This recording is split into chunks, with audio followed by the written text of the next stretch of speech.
Take it one beer.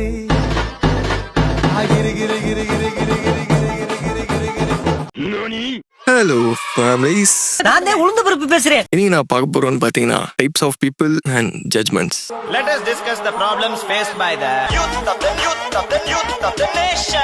எல்லா கேங்லயும் இப்ப நான் சொல்ல போற டைப்ல இருக்க ஆளுங்க கண்டிப்பா ஒருத்தர் வச்சிருப்பாங்க. ஒருத்தன் வாயை திறக்க மாட்டான், ஒருத்தன் வாயை திறந்தா மூட மாட்டான், ஒருத்தன் சிரிச்சுட்டே இருப்பான், இன்னொருத்தன் சிரிக்கவே மாட்டான், ஒருத்தன் வாயை திறந்தால கெட்ட வார்த்தை தான் பேசுவோம், இன்னொருத்தன் ஆச்சாரமா அம்பிமா இருப்பான், ஒருத்தன் இன்ட்ரோவர்ட்டா இருப்பான், ஒருத்தன் எக்ஸ்ட்ரோவர்ட்டா இருப்பான், ஒருத்தன் யோசிச்சு பேசுவான், இன்னொருத்தன் பேசிட்டு தான் யோசிப்பான், ஒருத்தன் எல்லாத்துக்கும் கோச்சிப்பான், ஒருத்தன் எல்லாத்துக்கும் சாரி கேட்பான். இப்ப நான் சொன்ன கேட்டகரியில நீங்க எப்படி இருந்தாலும் உங்களுக்கு தான் சொல்ல போறாங்க. நீ பேசாம இருந்தாலும் ஆட்டிடியூட் காட்டிட்டேன்னு வாங்க, எக்ஸ்பிரசிவா இருந்தாலும் அட்டென்ஷன் சீக்கிரம் வாங்க. பீப்புள் எப்படி இருக்கணும்னு ஒரு ஸ்டீரியோ டைப் இருக்கு. நீங்க அதை தாண்டி இப்படியும் போக கூடாது, இப்படியும் போக கூடாது. உன்ன மாதிரி நீ இருந்தாலும் தப்பு, இன்னொருத்த மாதிரி நீ இருக்கணும்னு நினைச்சாலும் தப்பு. இப்ப எப்படிதானே இருக்கணும்?